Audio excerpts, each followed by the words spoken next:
the flag of the United States of America and to the republic for which it stands, one nation, under God, indivisible, with liberty and justice for all. All right, and we'd like to go totally out of order from the agenda at the request of Mr. Peterson, who is under the weather and It's going to go out his hearing aid so we can participate.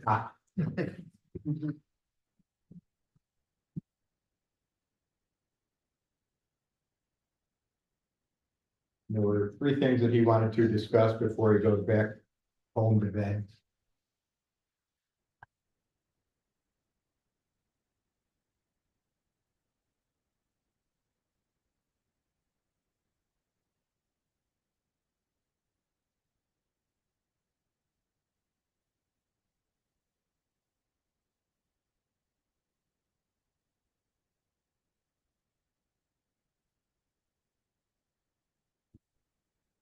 In the meantime, we could have a parking officer animal control report.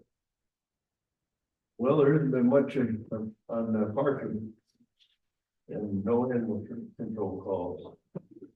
My kind of report. Thank you. How about tree committee? I threw this in the treasurer's report if you want to see it written down, but the village has accepted a quote from Adirondack Tree Surgeons for work around the auditorium. The quote for the removal of 11 trees and pruning of 6 was $21,105. We'll keep the board and community informed as the timing solidifies. This work the price will entirely satisfy the village requiring matching funds for that tree grant, which still has not yet been released. You have an update on that. On Thursday, I got an email saying that the grant is now in the statewide financial system. And I spent from Thursday to now trying to get into it to see it, working back and forth with the help desk. So I'm making progress. So tomorrow I anticipate being able to go into the system and actually see it and start. Then Eric will have the headache of learning how to use it. The binder is about that thick. I've seen it, yeah. So that's just for the removal of trees, not replacing. That's just for the removal of the pruning, right?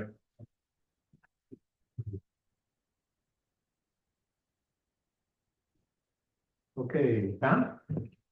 All right, fire protection law, Now this is 115. chapter 115, Okay. proposed chapter 115. And you should have in front of you a red line version of the changes that we made after we came with the host company. And there should be a clean version in your folders as well. Didn't give me the clean version. I just gave the red line.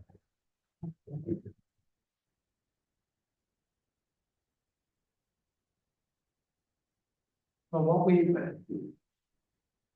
was suggested at that meeting by Fred was that we exercise our home rule authority, which is authority by which the local governments can depart from the requirements of state law, in this case, New York State Village Law, Article 10, which not very articulate way tells us how to, our choices in administering the fire department. I have looked at whether or not we have the authority to do that or not. And it appears, and there is no case for Attorney General or Comptroller opinion that I've been able to find that says that we can or cannot do it. However, there's the Constitution allows us to do that in certain cases, and the municipal home rule law expands upon it.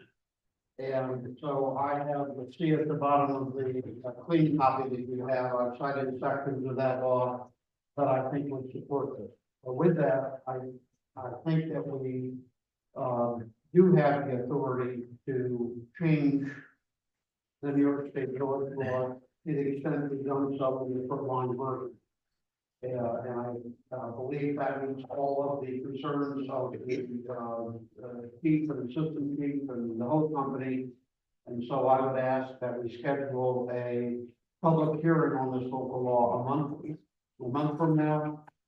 And Susan will do the publication, required by law, to schedule to notify the public of that hearing. I have a motion. I'll make a motion, hold a public hearing, I'll second it. next month's regular meeting, at 6:30. I'll second it. Okay, discussion? Comments? Jason? Yes. Kurt? Yes. Yes.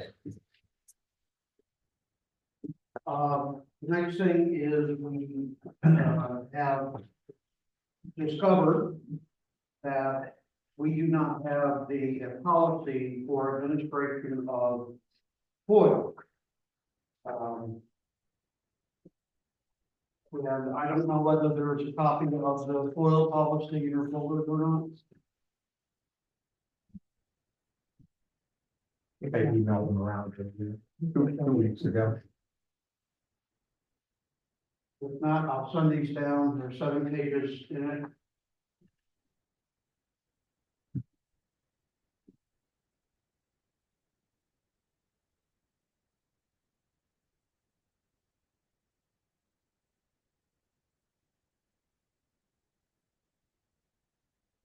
I believe this has been circulated to the board of authority. There have been meetings, the this is not somebody else's FOIL policy. I drafted this from scratch by looking at the New York's Code of Rules and Regulations. Gives a fairly detailed roadmap to how we're supposed to handle things, and so that's where most of it comes from. And as I say, we're required to have one. We've been required for years to have one. We don't. And so I recommend that we enact this policy. And that can be done by resolution.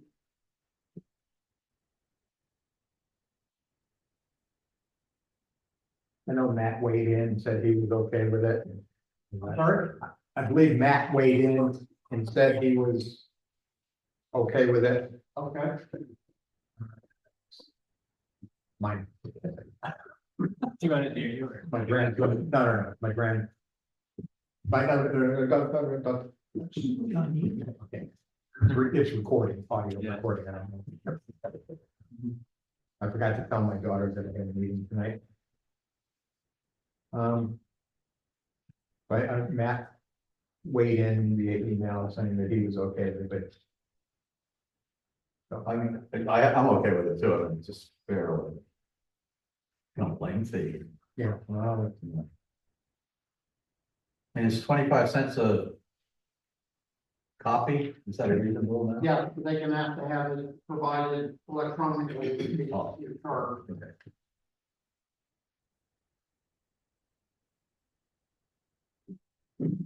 Well, I guess I'll make a resolution to accept it. do we have a second Second discussion? The only thing I would say, just in general, is don't put anything in email that you don't want everybody in the world to know. You know, that's a safe assumption. yes, and everyone sitting at these tables has a village email address. So my recommendation is that if there's an email on Village Matters, then use that email address. That way, if there's a demand, then you don't have to be searching for your personal emails.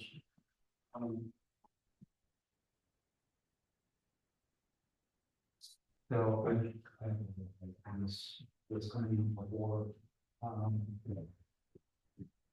Is there a section about redacting information?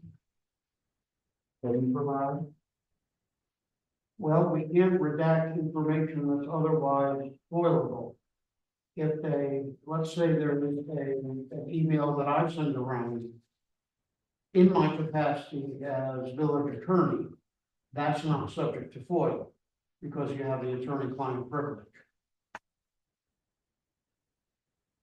Okay, so I work with government contracts fairly often in a sort of commercial way. And when we submit, say, bids for things, we are allowed to provide a list of information that we can redacted if it was spoiled. So like, And give me an example of what is redacted. Contact information, final prices, anything deemed commercially, sensitive, like, say like trademarks or any of that kind of stuff that would belong to a company. So I don't like, sorry, you told me that you sort of randomly, but I don't know that government employees have that same protection, but if somebody provided a bid to us, it has to be redacted before it's sent out to the public. Under section I, it says fees, except when a different fee is otherwise prescribed by New York State statute. The village shall not charge a fee for the following. One, inspection of records for which no redaction is permitted. The implication being that yes, redaction is allowed. I know, because I met with the town supervisor yesterday, and she told me that the town clerk has spent an awful lot of time going through a FOIL request and redacting things out. So, Okay, but we don't, so, and I apologize, I did not catch this earlier, but we don't, in the policy you wrote, we don't explicitly describe what the redaction policy is. We do not. The Freedom of Information law, found in the public officers law, legal to say, would require the redaction of, like social security numbers and so forth. Yeah. So the question that I have is, if there's something with a social security number, do we need to provide it at all? And whether we do or whether we redact it, I have not had to deal with that issue at this point. One other question is our private phones. I'm sorry? Are our private phones part of this FOIL process? If you are discussing, let's say texting or emailing, information regarding a village issue, and you are a village trustee, yes. So that's why I'm saying that if you are emailing or, I guess if you're emailing, then use the village email address. But for those of us who have a habit of deleting everything all the time, where does that leave me if I have? Well, if it's gone, it's gone. In the future, if you do the village email address, do not delete. Oh, no, I don't delete any of those. That is now potentially a public record. Yeah, I'm just talking about them. Guys. yeah, I did have to provide screenshots of our group text that we have. So from here on in, I will probably just send a text to the group saying, hey, check your email. Yeah. If there's something kind of a little less cumbersome anyways.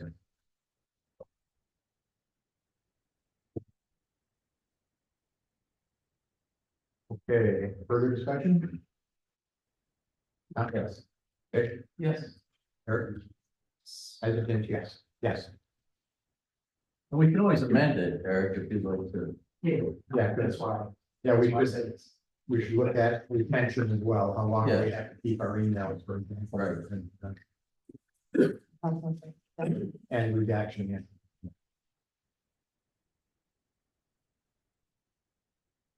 And the third thing, Tom? Third thing is, Sue and Julie Galloway have a property issue. That there is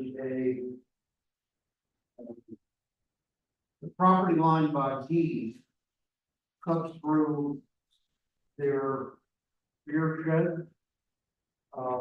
And there's a fence behind it, which is then, I think, the de facto property line between, the Crandall property and at least the Gallows property and maybe others. The most recent survey that I have, is 1972, which is the year that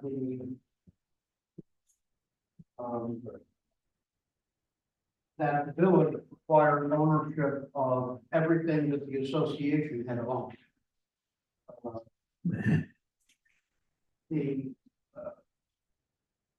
It appears that this strip of land may not be included in any deed. And when you have some land that appears, and doesn't show up in a survey, or isn't identified, as having an owner by a survey, it's called Gore, like Gore Mountain. And it looks like that strip of property, is a Gore. And I guess there's, the credit company has gotten involved. And you have a legal description that identifies the Gore. That's 2023, Dan Wheeler, surveyor, the above described parcel of land represents a possible board between the Galway land and Friend. Now, there are a couple of ways that this could be handled. First of all, this is a rectangle of land for which there's no public access, and I think in anyone's memory that the public has never had any connection with or use for. So I don't think it's particularly, but it does belong to the village, which is very well done. It would seem to me it's something that the village would consider conveying to the Galways. But it could be that if this fence had been up 10 years prior to the village acquiring its property in 1972, it could be that that land has been adversely possessed.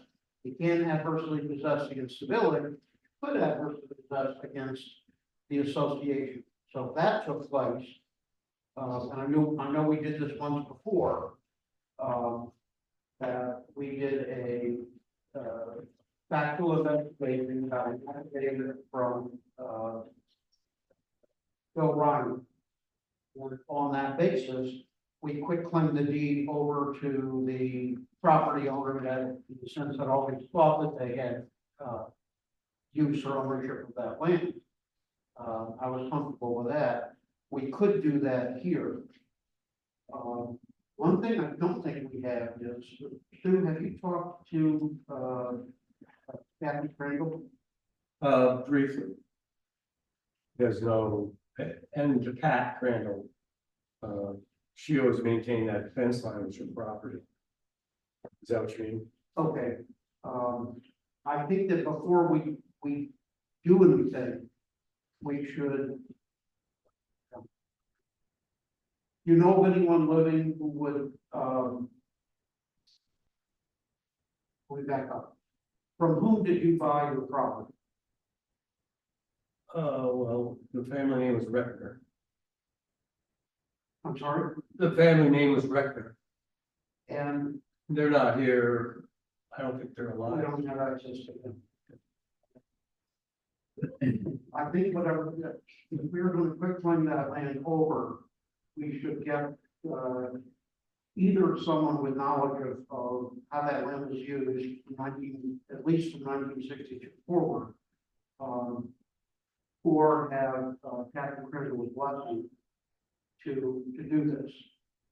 If it turns out the village owns the land and we can't find that it was adversely possessed, we're going to have to ask for a fair value for the village. I don't think that fair value is going to amount to very much here, because again, there's no access to it. Nobody else has any use for it. So I guess my recommendation is, do you think there's anybody that we would know who would have knowledge of the use of that, or back? I mean, I guess the suites. You know, they were, Do you know how long they've been there? they might have been there, I think in the 70s, pretty sure. 70s? Okay. Yeah. Well, then I think the safe way to treat this is to say that it is, we're gonna presume that it's village land. We can't come up with a, fact, to say whether it's that versus that. My recommendation is, I can talk to Kathy Crandall. I have done some legal work for her in the past. It doesn't have anything to do with this, so I don't believe in conflict at all. And, see what she thinks about this. And if she has no objection, we'll give the quitclaim deed for whatever sum the village board thinks is fair value. If we're giving her quitclaim deed and she owns it, we're not interfering with her ownership, but I think it's only neighborly to let her know what we're doing, so that if she doesn't agree, we have her input. Sounds reasonable, so Is that okay? table this till next month? Yes. So I'll talk to Kathy Crandall, we can talk her together, if you think that's more comfortable. And then I'll prepare a quitclaim deed to the Galways, from the village. And the village board needs to think about what fair value would be for that strip of land. My suggestion for fair value is he has to work in 2 years. In kind, then. Sue, I've been talking about your issue, you have anything to add or correct, or? No, I think you have it right. There was a survey done in 23, that's where that property line description came about. The survey was 72. Well, there was a 72 and 84 survey, and then a 23 survey. And that's that one partial map, it's got hatching in it, and that's where the description came from. Yep, Just to confirm that's 20. 2020. Good point. Makes a difference. But that's where the description, that Gore description came from, it's 2023. The Wright Belts only took the property in 68, so they, even if we were able to get in touch with them, that doesn't take it back to 1962. Which is when we have to have knowledge of that property. Does the line, I see that's 150 plus feet on Stu's, from the back of Stu's place. Does that line, that land extend beyond on either end of, Yeah, go behind the suites. does it go behind, go behind the suites and go behind, Yeah, Steve's routes, and then it kind of peters out as it goes west. as it goes west? Yeah. And into the Peck Avenue property there. The forest. Yes. This is the shed, this is Yeah. the crandall fence, and these are the various properties. So, Right. yeah, that's the common, it looks like that's the common back line for the houses on inroads. I just wonder if, I don't want to get any deeper into this than I have to, but if other people have similar claims. Well, that puts me truthfully in a conflict situation since I wanted them, so. Yeah, right. Well, do you know how much does the land width or shrink as it goes down to the? I don't believe it does, and I believe that that line cuts my neighbor to the west, cuts his, garage in half. Runs along the rear line of my garage. Okay. And so forth, so it may be that that entire strip would be quick claim to the various people. Why don't we just deal with Stu? Why don't we just deal with? Well, because for years, you probably would have always gone, well, to that tree, that's the edge of my property, and that's going over there to the edge of mine, and that thing's huge. But it does look on this one, that looks like it's a rock right there. Yeah, a rod, and a fence between, that would Between, appear to be the boundary, which is which what is she's using. the Crandon side of Right. the strip. Do you like that? And one other thing that the title company, title search company that I talked to, went through all these documents and their opinion was that yes, the village owns it. Okay, For what it's worth. all right, thank you. Yeah, I was gonna ask if there's any old maps that could be looked at from like the association time, because that might come up on it, and there might be something there. I know, I've looked, got historical quad sheets from back in the day, I've got the Burris map. It's tough to say. Really don't. I'll check with the village historian, see if he can identify anything in that thing. There you go. And no, I didn't get it, I wanted to disappear after those issues. I do want to comment on one other thing, which is a request to open boat launch gate on Sundays for ice racing. The I have no objection to ice racing or anything like that, but my concern is if we open that gate and somebody falls to the ice, they are going to come back and say to us that you impliedly stated that the surface of the lake is thick enough that it's safe. And we don't have the equipment or the expertise to do that, so I'd just like to have the board consider that when it comes up. Okay, and with that, if I can take your leave. Thanks for addressing this. Thank you. Down to the do it. Thank you. Okay,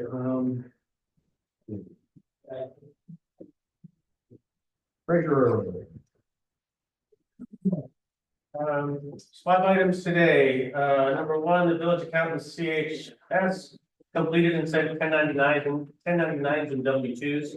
And we started receiving those W-2s, so if you don't see your expected W-2 in the next week or two, let me know. They continue working on monthly reconciliations for fiscal year 23/24. And the village is, so the village is now late delivering our 2024 AFR as of this month. And that AFR will be addressed after the reconciliation. Item number two, was with respect to Adirondack tree surgeons. We spoke of that earlier. Item number three, the quote for the Adirondack tree surgeons will be paid out of, code A8560.4, tree maintenance. Currently, the balance of $17,000. It is short $4,105. A resolution is requested to move $8,500 from conservation contractual to pay for the auditorium work plus a 20% contingency, so I don't have to come back and I can pay timely if there is any additional work that's done. That would decrease A8710.4 conservation contractual, sorry about the question mark there, by $8,500, and it would increase A8560.4 tree maintenance by the same amount. Item number four, the property of Van Patten's land purchase was evaluated as taxable prior to the purchase by the village. Though the land will be tax exempt in following years, the village is unfortunately liable for taxes this year. A resolution is requested to move funds from UFB to a spendable account for the purpose of paying this tax burden. That would decrease A 1010.4 UFB by $2,343.98, increasing A 1010.11 clerk contractual by the same amount.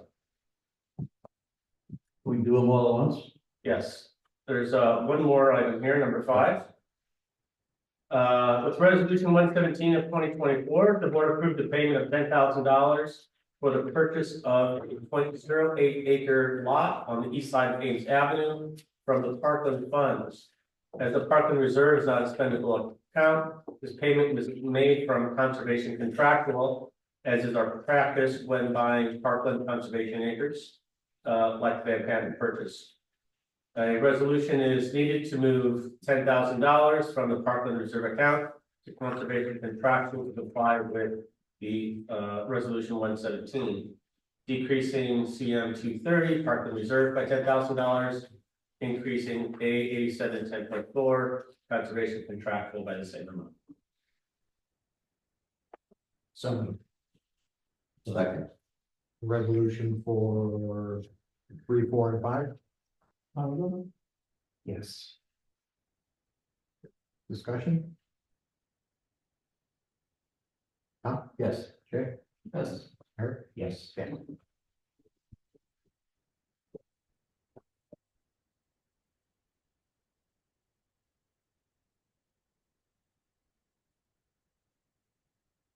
Chief? So December, we had 60 alarms, closed out the year with 579 total. That is down slightly from 2023, where we had 601. But we also had the flooding event in 23, which counted about 45 calls. So our average for the year does continue to tick up slightly. So we closed out the year with 5,227 staff hours for alarms, 176 drill hours in December, the year end of 3,820 hours. On-site training of 69 hours in December, with the year end of 1,780. Then miscellaneous events in December is 511 staff hours, which includes things like the Sand Express, fire prevention details, things like that. The year end total of 3,493 hours. It's a total of 14,320 staff hours. That doesn't include the extra stuff that folks do as well for meetings, committees, this other things around the environment. So we probably are approaching 20,000 staff hours and they back all that stuff. New truck is still on schedule for late February, early March delivery. So next month we'll be asking for a check, make payment on delivery. So that's all I have. Thank you.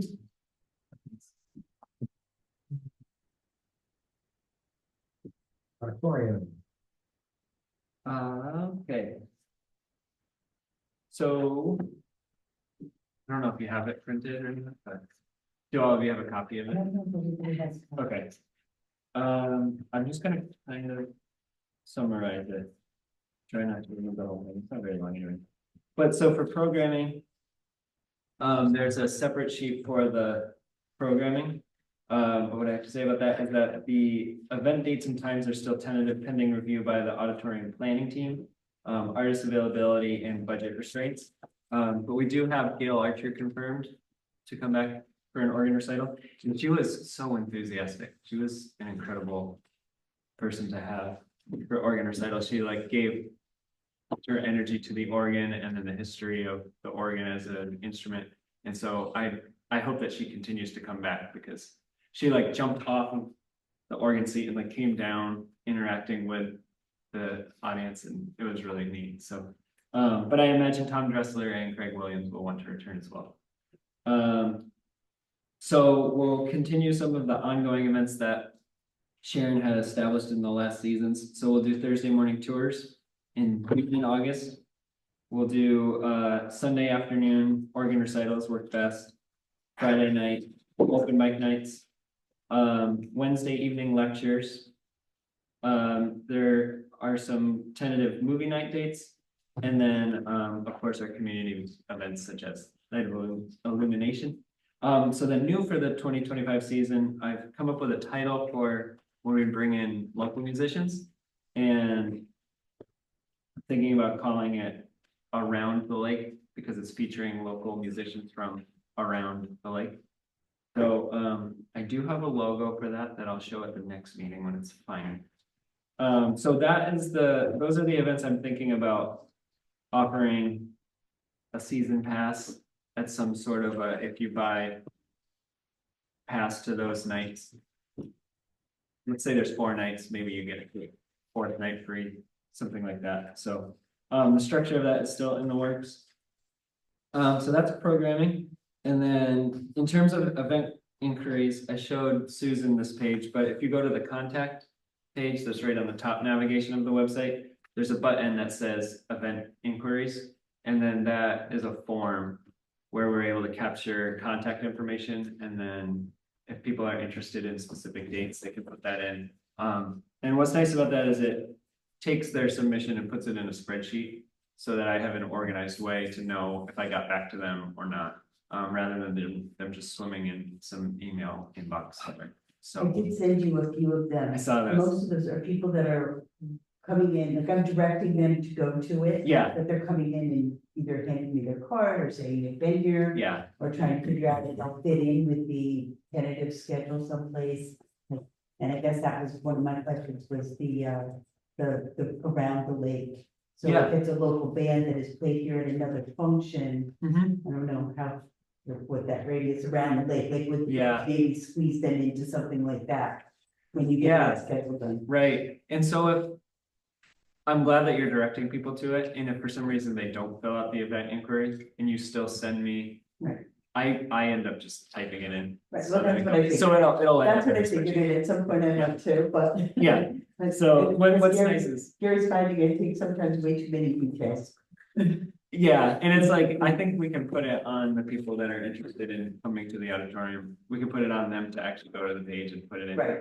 But if you do take the details, I'll still put them in. Well, but If I was gonna notice that say, they if you don't direct them there and they may end up there, because I Yeah. said it's really neat, he's doing a great job doing this and this, and, you know, Yeah. it's like you'll see a lot of information in there.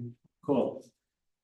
So then Carpe Diem's fundraiser, they received over $3,000 from their network in less than 24 hours. So they upped their fundraising goal to $5,000, which they are, I think they're at 4,450 at the moment.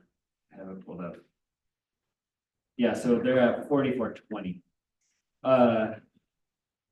So I was planning to send out an email to our newsletter list tomorrow to kind of just say that their fundraiser is coming to a close and to just maybe help push it past the $5,000 goal. And then they have started planning what to do with that money. And we brought up a really good point at the AP3 meeting that we basically don't want them to spend a bunch of money. We install a bunch of stuff, realize down the road that there's structural things that we're not able to complete this season.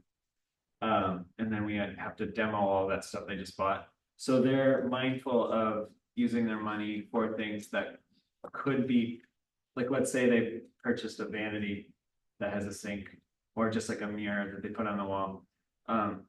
My hope is that they'll spend the money on things that we can just unscrew from a wall and place somewhere else when future work happens. So that's still, there's a lot of planning involved in that, but Eric brought up a really good point of how we want to make the toilets work for them. We want to make it structurally safe. Will it happen over a few months, or is this like a multi-year thing that we're gonna find ourselves in? So then also, we're trying to figure out if it's something that AP3 throws a bunch of money at, or if it's something the village bids out to contractors. So yeah, I guess this is where I open up the discussion for how to improve the backstage rooms of the auditorium.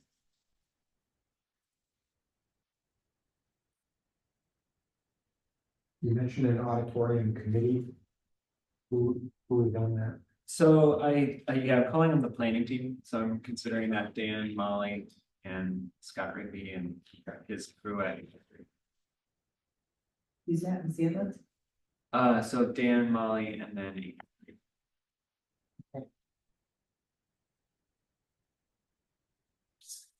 Question.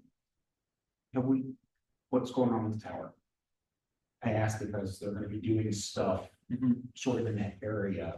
So do we have any idea when the towers are gonna go up? They would have been doing it right now, but due to the extreme cold, they are putting it off for a little bit, but they are according to Peter, they are ready to go. Get this done soon, but So they're still trying to do it. So I do have a meeting with, Carpe Diem directors are coming to the village on Saturday to do a walkthrough of the rooms with me. So I guess I wanted to just put it on the village board's radar that there is about $5,000 that they've raised, and we can bring an actual, in my report, it can be more detailed in terms of like the village board can say yes or no to things. So it's been 2 weeks, so just way too long for me to remember, but AP3 was gonna match 1,000, right? Is that what they did? So the original verbiage in the Carpe Diem fundraiser was that a village organization was going to match, and I had them take that verbiage out because let's say they raised $1 million, like we didn't want to say that we were going to match $1 million. So what we said is that the village, I can't remember exactly how we phrased it, but we said, we did say the village approved that they could raise money.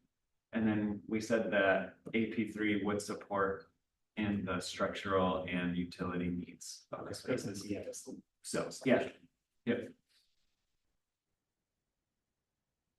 So on that fundraiser, I know things were talked about before about having people potentially paint and do stuff like that. Right.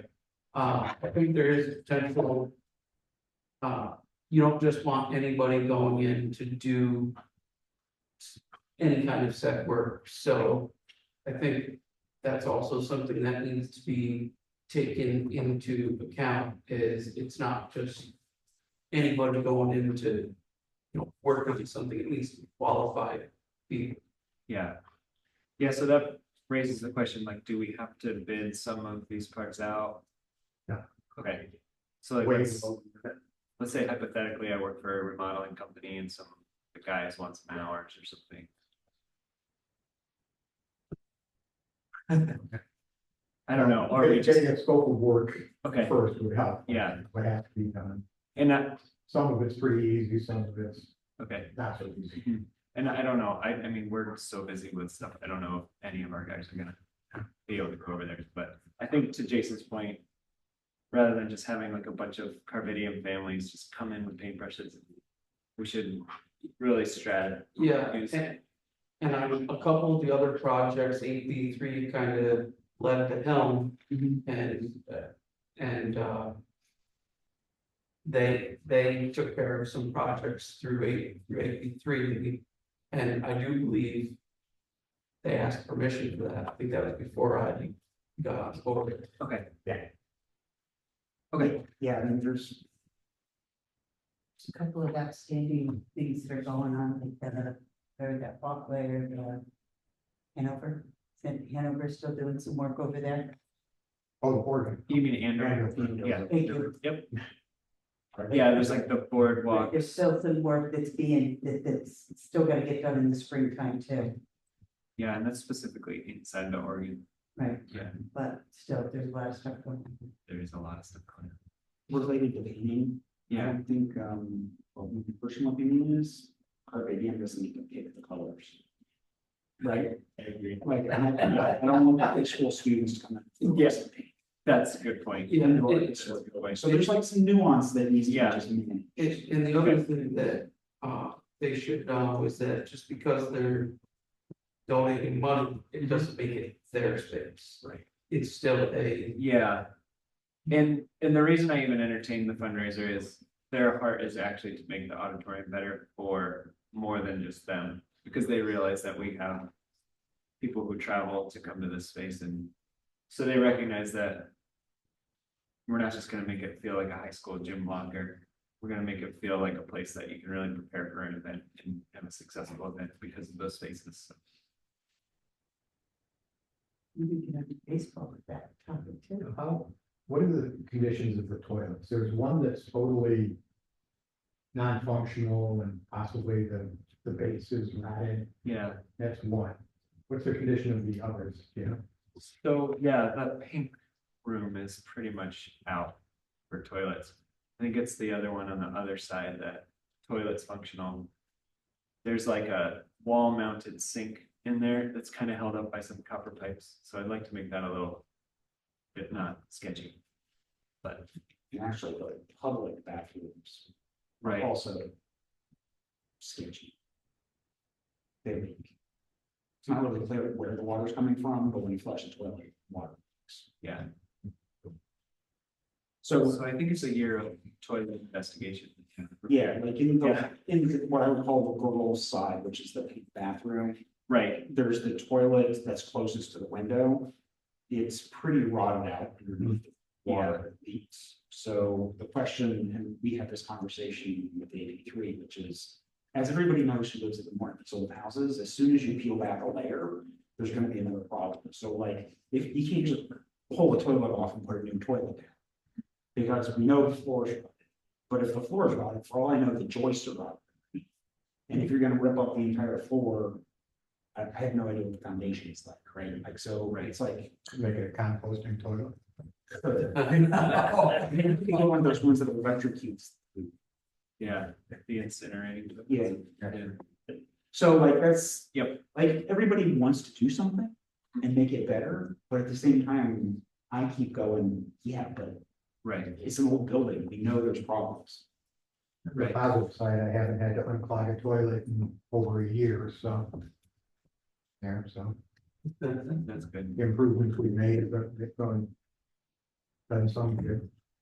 Yeah, so I do think that we can use their $5,000 to make the spaces a little bit safer. The functioning of the toilets is a big question mark. That's quite could be potentially much bigger. That's a bit of responsibility. Yeah. So, yeah, so I'll proceed with meeting with them on Saturday and then I will try my best to stick my head under the toilets and figure out what's happening. Well, they're here. You get a lot of experience with bathroom remodeling, so really, Yes. I'm gonna count on some of that, Yeah, carry forward. yeah, While they're here. When you're heading in. for real. While they're here, how do Yeah. they pick up the crap they left that's leaning on the side of the auditorium, has been for the last 6 months? Oh, yeah, the stuff that the Tyson's donated. Yeah, the kids picked up. Yeah, Was that for a haunted house or was that No, for? that was Carpe Carpe Diem? Diem. well, it was kind of I think it's still the Tyson's fence. Right, Or so the the Tysons were porch redoing their railings, porch yeah. and they said, if somebody wants this old stuff, feel free, and the kids were like, oh, yeah, we'll take that. Yeah. And then it sat there. Yeah, it sat there and then I told Carpe Diem, we'll leave it there in case they want to use it for the haunted house. So now it's my problem. And porch are closed down. Yeah, yeah. On a side note, auditorium side note. Have we looked into changing stations over at the auditorium at all? Is that anything that's like they changing station? We should Oh, do it, baby change. and we Yeah. do it here, and you mentioned that to me a while ago, and. So you mean like, Every time I go to a bathroom and see when I see, and I gotta investigate that, so. Yep, just something I wanted to bring up. I think in both the men's and the women's bathroom probably. I would say, Yeah. yeah, because I've had a lot of issues where, like, obviously I had little kids Yeah. in and out. And Mhm. when I have little kids, you go into a men's room and there's nothing, and you're like, Yeah, well, let's see this. Or you get crappy with the sink. right. So they don't take a lot of space, Mhm. but they're very, very convenient. Thank you for reminding me, Good I'll idea. get on that tomorrow, So we really just need two and we'll mount them on the wall. Right? something in here as well, so at least one. Okay, so at least, So Jamie, do you have that table? Thing, that is a space if needed, and that's sitting on the toilet or sit. The idea of it is,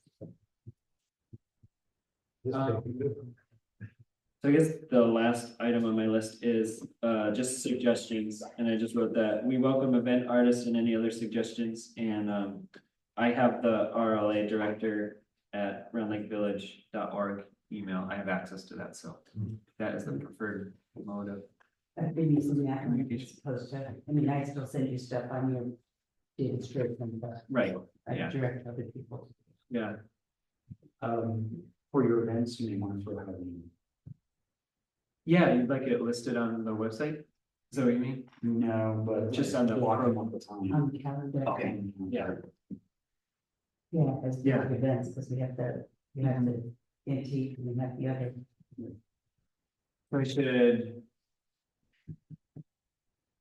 We should determine what day we start setting up the haunted house. Cause that was something that Sharon and I were trying to figure out in terms of how far. It was like September, we had some events at the end of the year. Right, we weren't able to do some events because we were interfering time wise. Well, it's like, it's a lot of work setting up the Sure haunted is. house, so there's like stuff that needs to start getting organized. So I think we just need to pick a day Confirm. that we just are all on the same page of like, this is the day that we start start organizing haunted house stuff. Sorry, I started. We did. Mhm. So I don't think we have to pick that day now, but we should start thinking about Yeah, that. that's more tricky than you might think. I believe it's, oh, picking a day or, Just because you never know who's volunteering and who's doing one. yeah, It's very ad hoc. right. Did you say 2 weeks, 3 weeks? At least, Yeah, because I mean, it's not. We don't have to get into it here, but yeah. I think the important thing is maybe like we just say October 1st is when we can start pulling out decorations, because they just started to get pulled out in the middle of September when we still needed those backstage rooms. So I think October 1st is a reasonable, I think that'd be good. okay. So we'll tentatively say October 1st and then. Cool. Okay, thank you. Yep. And the clerk report. I have a whole bunch of things here. One of them is a reminder why bills are still being taken with penalty over the next, till the end of it, until March. So add penalties if you're making payments. We have posted, the Saratoga County has created a hazard mitigation plan. This is available on the village website, and also there's a print copy on the bulletin board by the village office. Food pantry items, residents were really generous and, they were happily accepted at the Helping Hands Food Pantry in Jonesville. The Hose Company historic presentation from last summer is now available on the village website. And we have included a section for the fire department on there, with contact information. And then we're also putting a section in there for, documents or forms, and also photos. So if we want to put a photo on the feature something or have a story told or something, we have a space to put it down. Let's see, Ron Case, the author of the History of Round Lake book, is working with Scott. I guess he's coming in mid-February to make near final edits to the book, and so we are moving along, and that should be done hopefully by spring. And Scott is meeting with the Round Lake Malta Baseball League regarding the upcoming season and some of their requests or things that they're looking to have done at the baseball field. Received Whirlers, the Whirlers sponsored cleanup day has been scheduled in April with the rain date of the 11th, and it also coincides with the Round Lake Malta Baseball Field cleanup day, also being beginning in April.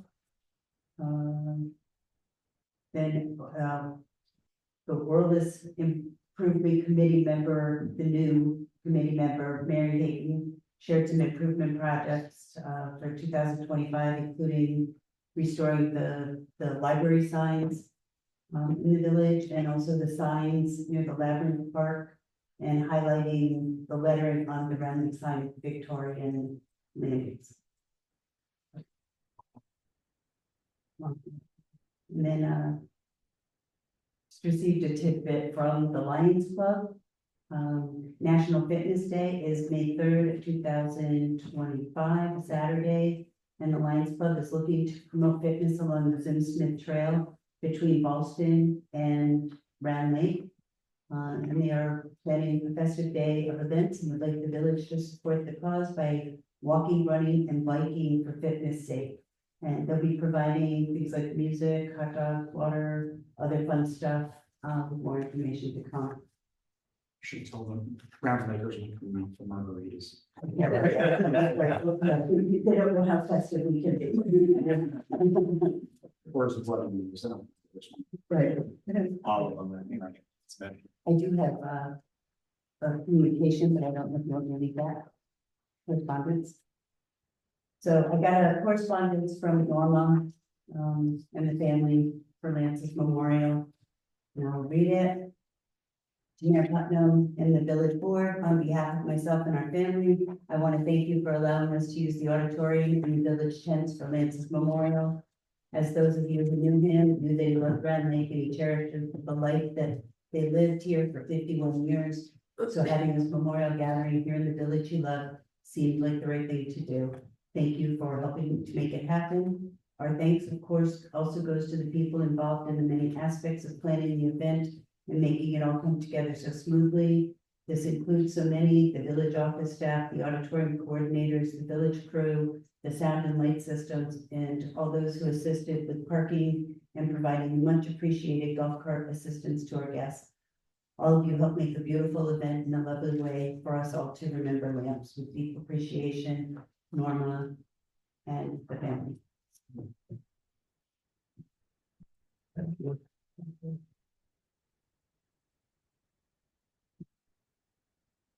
Okay.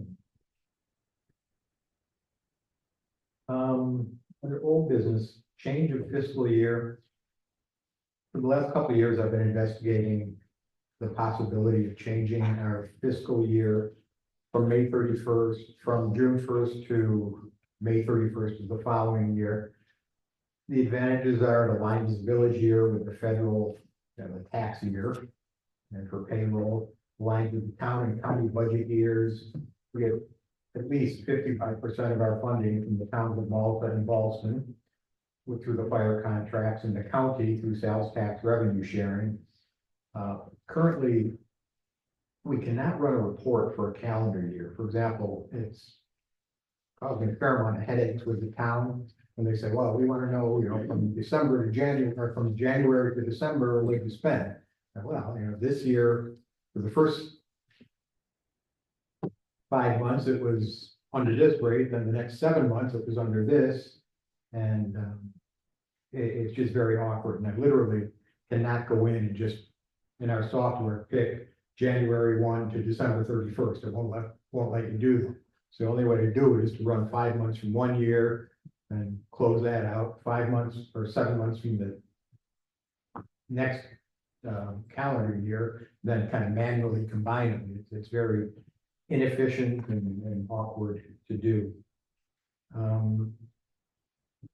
I've spoken to the people at Middleburg and Cobleskill who did it, and they said really the only problem they had was was the big tax burden that people would get hit in January. They get the county tax, the town tax, the county tax, and so we would be adding a village property tax as opposed to in June and in June. So what both municipalities did was they changed their tax warrant to allow them to collect half in January and half in July to ease the burden. And the con would be, well, that was one of the cons of tax it, but that can be addressed. And that's how they addressed it. The other one was our software vendor would charge $15,000 to make the change. Eric just found this out, and I think we need to have some follow-up conversations about that, because that seems like a lot of money for it. But to me, seems like a relatively small change. Pardon, Charlie? How much do you spend on our financial system a year? I would have to go at. Yeah, we can get that. to Like, that. just a magnitude is where I was going.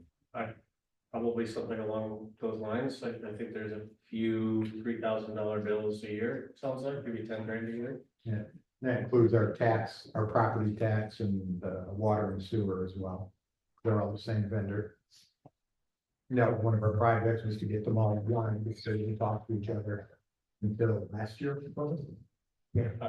Well, that's probably, it. She's probably saying, we're finally getting someplace and you're gonna make me change this now. Well, Is your change, did they?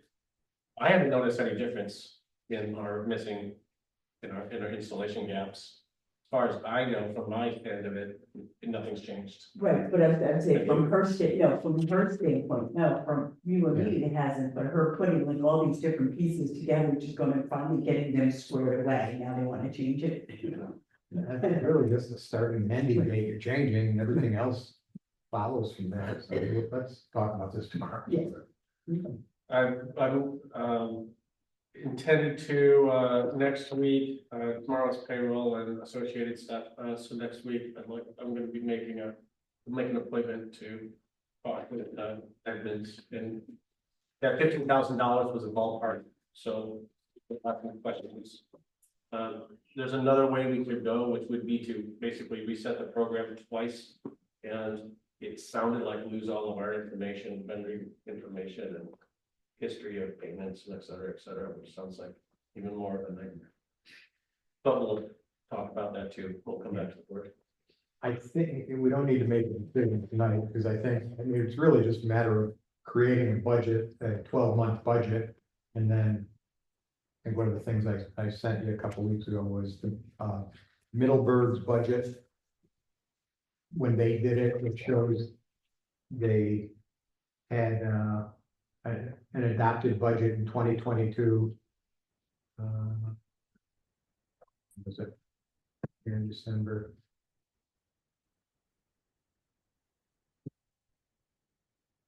No, they did it before then, but they created a 5-month budget, then a 7-month budget. And then they had to do annual financial reports for each, but it's minor annoyance. So it's doable. We don't need a decision tonight, but just start thinking about it, see if you can come up with any pros and cons or. So I have a question, is there better accounting software out there? Maybe, that's nothing I've looked into. We only had this since 2021, I think. Yeah. But no one else I can't find anyone else who uses the accounts payable side, the finance side. There are other villages that use the accounts receivable side and the tax side.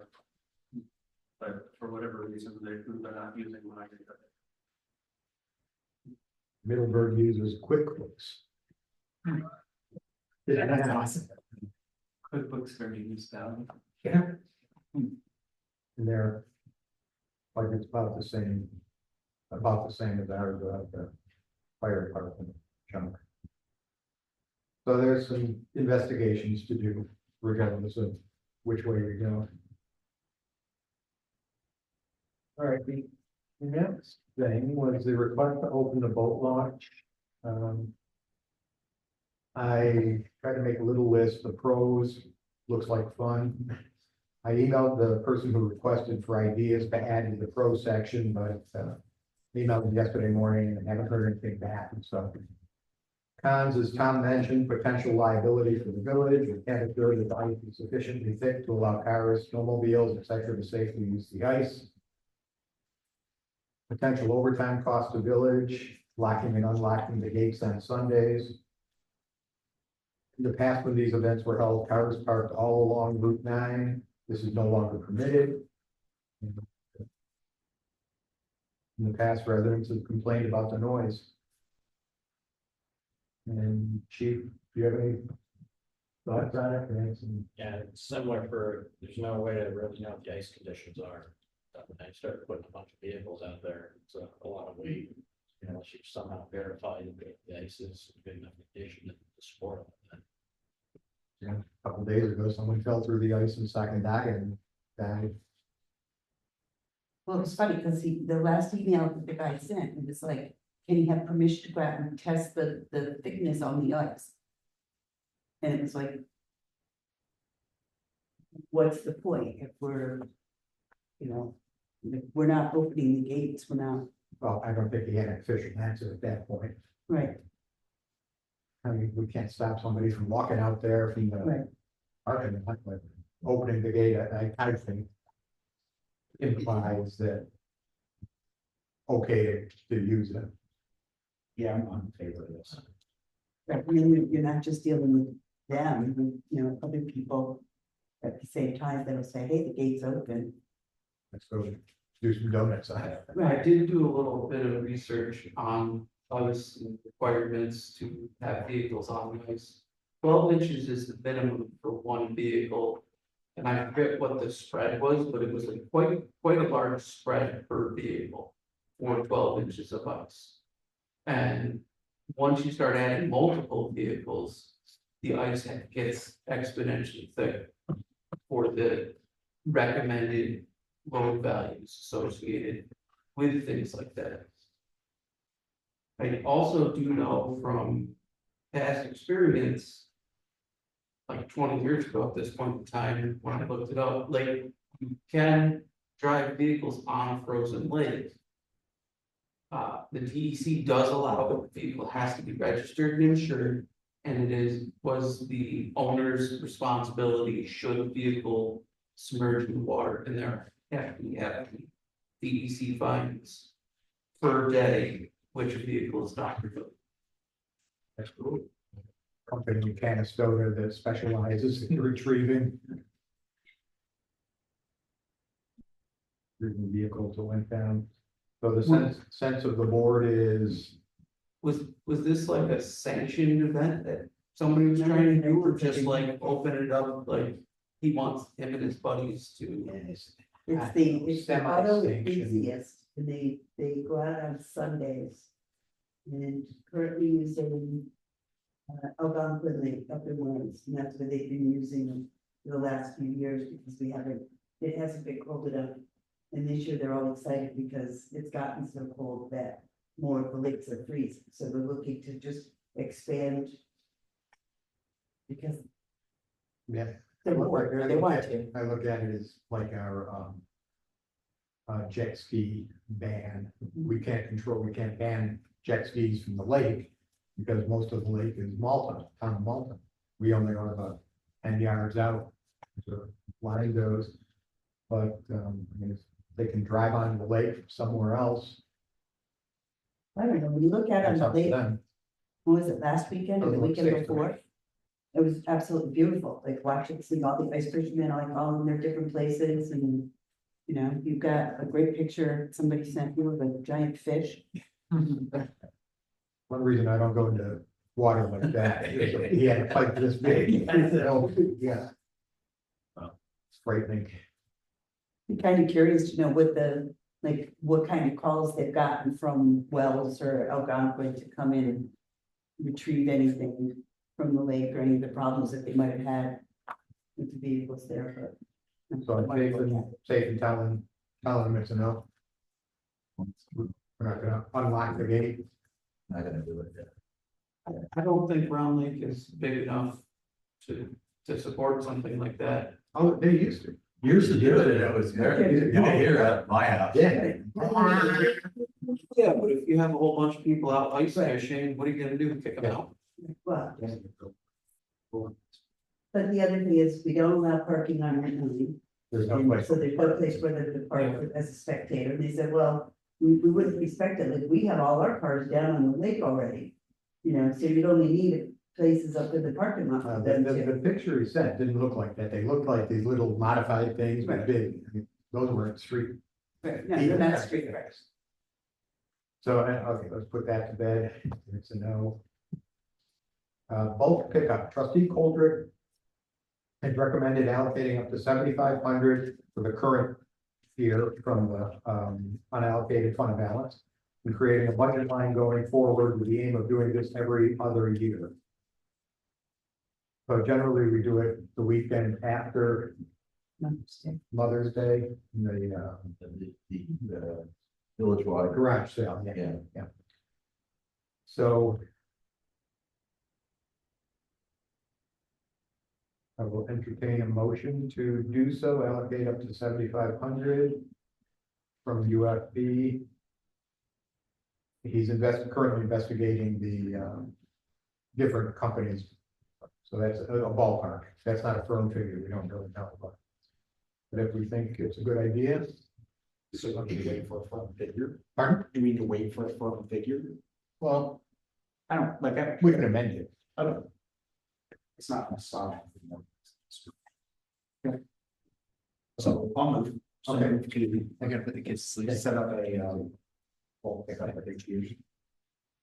And this year allocating up to 7,500. Yes. Date to be what? So. Second, second, Good. discussion? Now, Yes, but I just don't know whether, you know, penciling in every other year, I don't think we know. But I don't have an objection. so we can change it, if Yeah. nobody uses it this Yeah. year, we might, you know. Absolutely, okay. Yes, We can also talk to the bulk pickup suppliers, and I'm sure they charge us per pound or something. It's not just a flat fee that they charge. That's a little more complicated because you have to weigh it. Well, they usually weigh it going into the dump when they pick up the dump. The Mechanism to be determined. Right, I think last time we did it, we set it up so that they came within a day.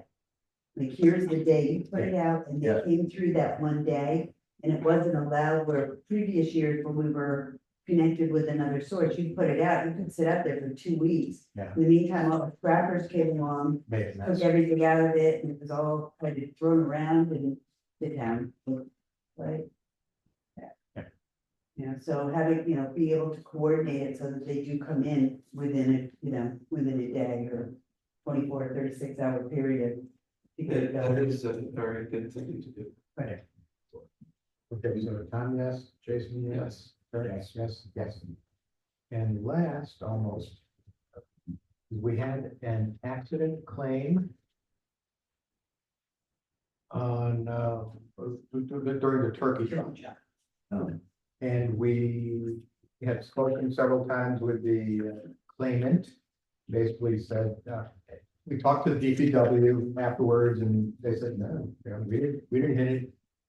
None of them either noticed it or admitted, I'm gonna say, none of them noticed that that hit a car with a plow, so. It's noisy, the plow hit the ground and you could hit something and that is a possibility. So we asked him for the claimant for a witness statement. We got a witness statement. I think I sent around to you earlier. He said that he was out grilling bacon for the turkey trot. And he heard a noise, looked up the sledding hill and saw. Oh, thank you. We were outside cheering on participants of the turkey trot. Approximately halfway through, I heard a loud bang. I looked toward the bang and saw the town plow truck on Prospect and approximately Troy Head. We have a direct but distant view of the area from down below. The truck was right next to the red fire hydrant that is at the intersection. I assumed from the noise that they hit the fire hydrant and said so to the people that were standing with me. I did not see the truck strike the vehicle. From the noise, it sounded like something was hit. So it appears that something was hit. The resident claims that his car was hit. I saw the damage and a couple days later, I went by and took a picture of it.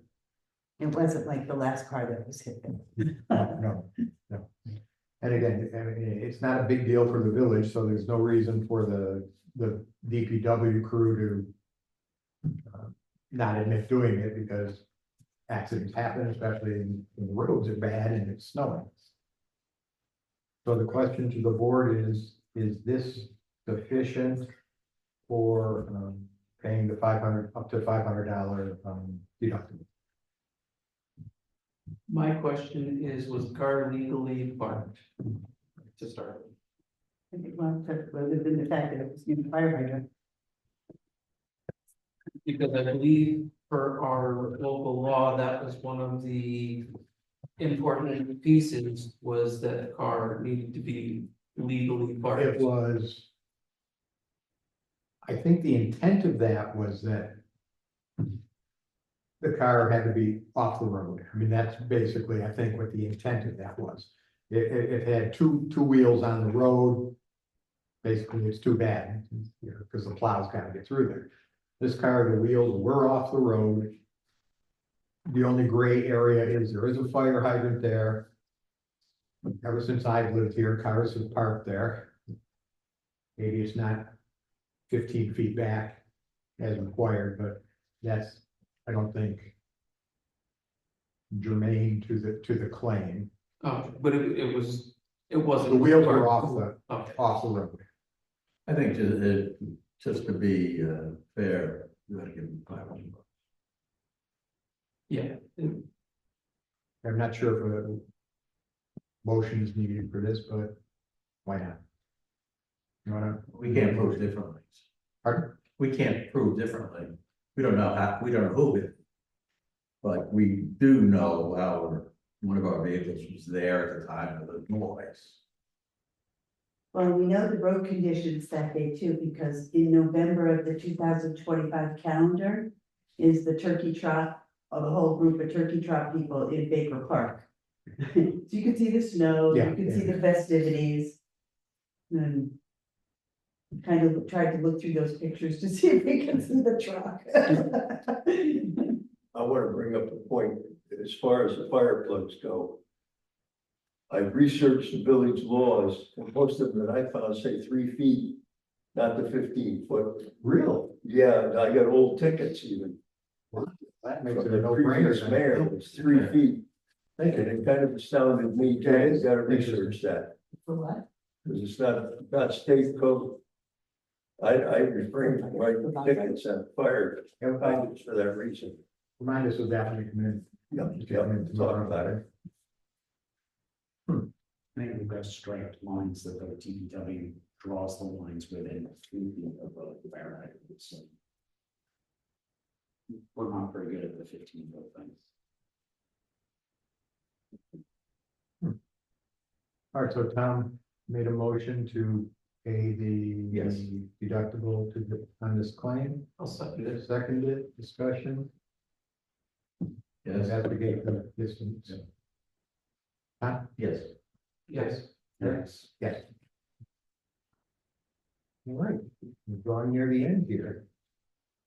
Correspondence, approval of minutes for December 20th. Mhm.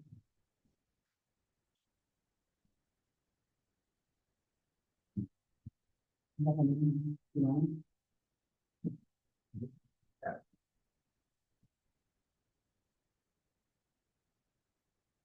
Oh, the organizational, yeah. I move we accept the minutes. I second. Discussion? Yeah, I have been posting like drafts, if we wait too long, but they are on the website as a draft, if people want to see them. And try to get them out. Huh? yes. Yes. Yes. Yes. And we're January 8th minutes. See, we were. There was no, yeah. Jason wasn't here, okay. So, Oh, I guess I'll make a motion. Me and Eric. I guess. Eric will second it. And discussion? Yes. Eric? Yes. Yes.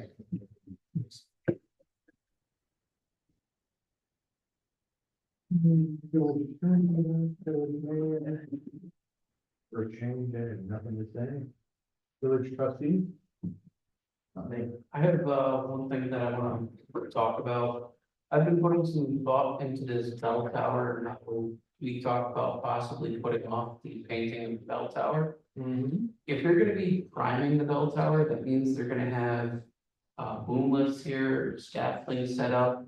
They're gonna have the means and methods to paint that bell tower. And the only reason that I was told that we were gonna push it off is for paint colors, which the building's already painted, we already know roughly what color it's going to be.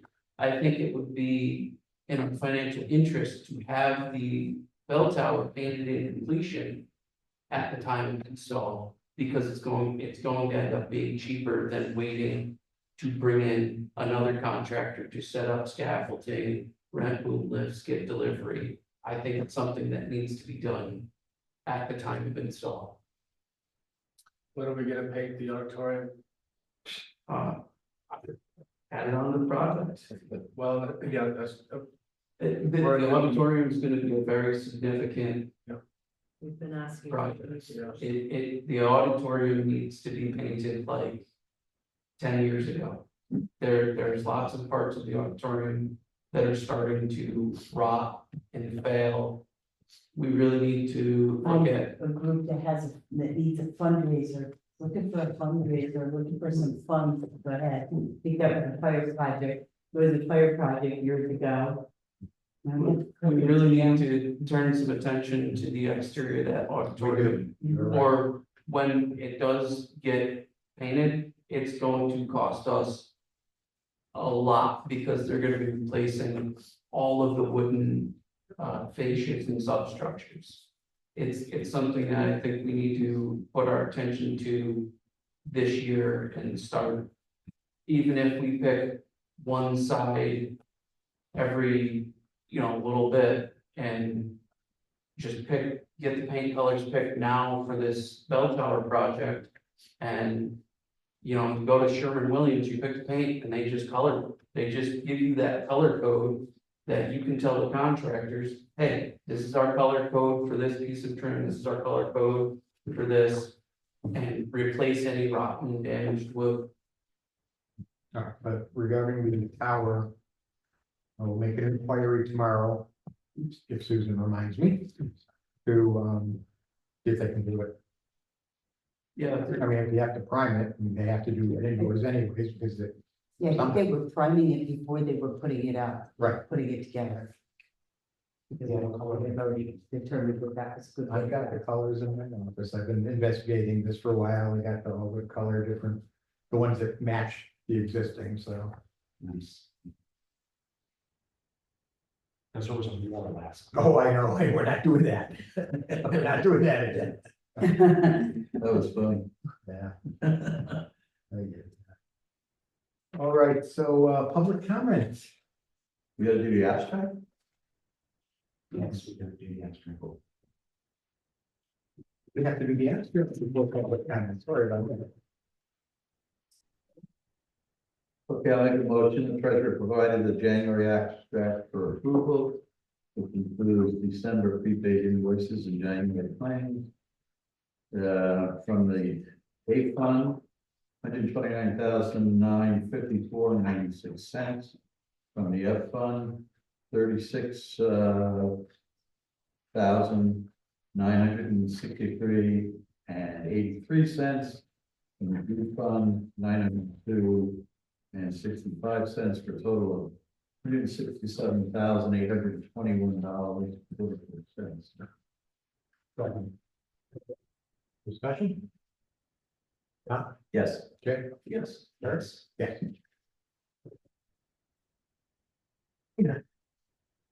So we missed public comment at the beginning of the meeting. Yes. Two, I wholeheartedly agree with Jason. When I was on the board, I mentioned paint on the auditorium probably 2 or 3 times. Paint is cheap. It protects the wood. That's what's holding the auditorium up. We really need to get it painted. When Lydia had the strategic master plan brought forward, paint was mentioned. We asked about paint. He says, oh, that's the last thing on the list. That'll be done in 5 years. That was probably 7 years ago. paint is cheap, I agree with Jason, that really needs to be done, and if, as he said, you've got the booms there, do it while it's there, it's gonna save, you know. It's gonna save a lot of money in the end, so I wholeheartedly agree with him, we need to protect it, let's do it now. Third, the agenda that was put on Facebook yesterday talked about the firefighter exemption update. Did I completely miss that in this meeting tonight? That was the public hearing. We set the public hearing for that for next month. For the chapter 114, to set the public hearing, but the exemption piece, we were discussing, No, I know we talked all about this that we went through, but the exemption was a different, what was published on the agenda was something completely different. it was the same agenda, same agenda. I think that was what Rick gave last month. There was an update to the law, and I think he just asked the village to incorporate the update. That was to allow folks who are For the members. property tax. Right, Not the required. but I was gonna say, I think I talked to you or Paul. Yeah, there's Just basically, they were two gonna- people, but there was also an amendment to the state law that Oh, allowed yes. members who live in the adjoining district. to get Right, it's on your, it's exemption. on your agenda, Yeah, partial tax exemption for first responders. right, but we didn't mention that in our minutes.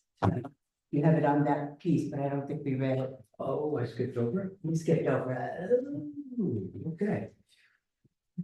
Thank you.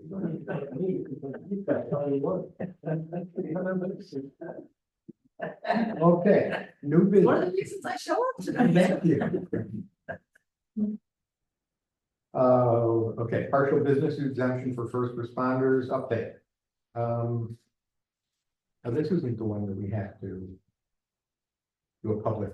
No, that's the chapter 115, that is just the exemption, but that's what she's referring to, is she saw it. Right, And it's Saw it on the written right agenda. there, I Yeah. was- is that exemption piece, and we're not doing the exemption, we're not signing the new people up until February, but this change came to our attention when we were at the meeting.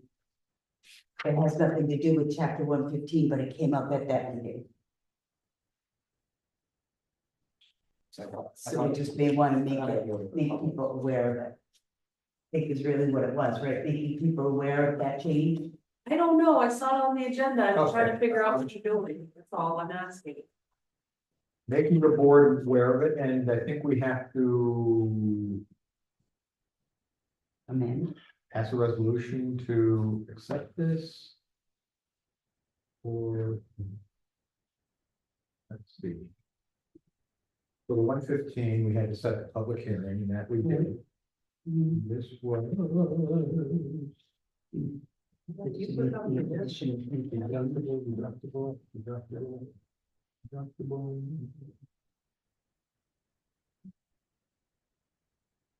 Here it is. Local law filing.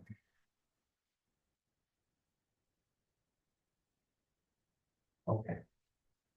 This amends local law 2 of the year 2023 by adding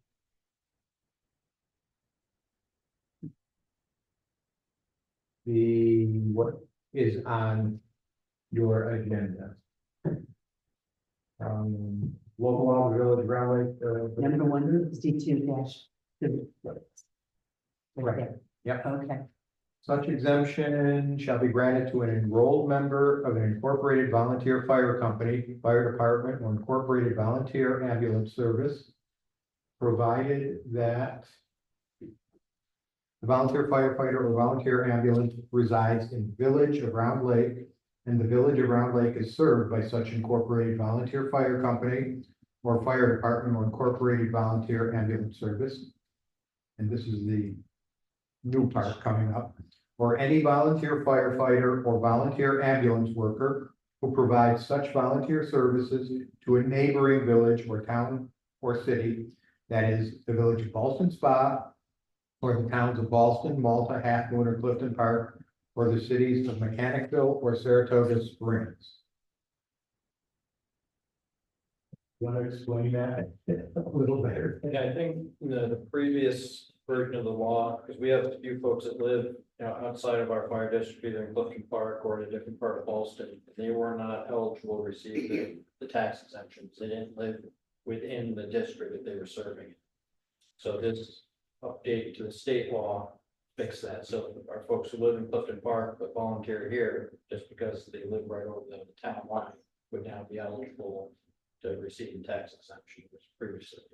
In the town in which they live, correct. So it makes perfect sense to me. The part I don't get is specifically calling out Saratoga Springs, which doesn't touch Round Lake, so therefore. But if they live there, No, I get that, but if you name it specifically, if somebody lives in Galway, then we have to amend the laws. Why don't we just make I it? think it was, I think the wording in the state law was whatever, the next town or entity over. So that's why like Saratoga Springs, you know, borders. Right. So But my what concern, he's saying is. but my keep it concern is if vague you and not not right. then if a new person serves in Albany or Galway or some other fairly local place, then they're not covered by that law because it's not named specifically. That's the problem with naming the I law. think that was a specific piece from the state, because the idea is you were supposed to volunteer where you live.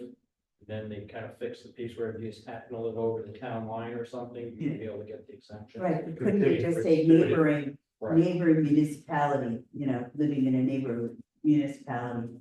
I mean, we can amend it later, but like, my concern is you'll have somebody join will be serving in a neighboring area that we didn't name, and because we didn't name it in the law, they won't get the exemption, which is dumb.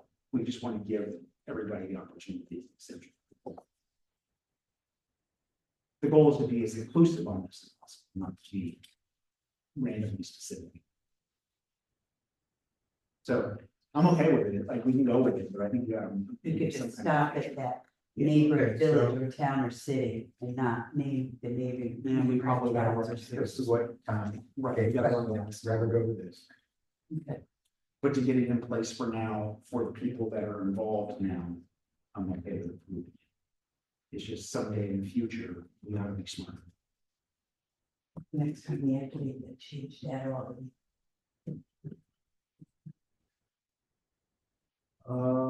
So. A motion to amend chapter 162-36 as listed. So. Yeah, I some. Okay, second. Discussion? Yes. Okay. Yes. Yeah, yes. Okay, thank you, Peter. Yes, yeah, we get that. Take the village, yeah, there you go. My job is down, leaving. And there. Any more public comment? Few times. I think it's really in the public hearing. Let's double check. Yeah, no executive session, I will entertain a motion to adjourn. So moved. Second, discussion? Aye. Thank you all.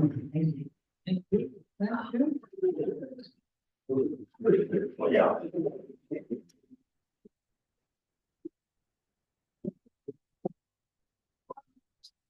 Oh, like, yeah, I kind of like 20 minutes ago. Yeah, I got to turn into.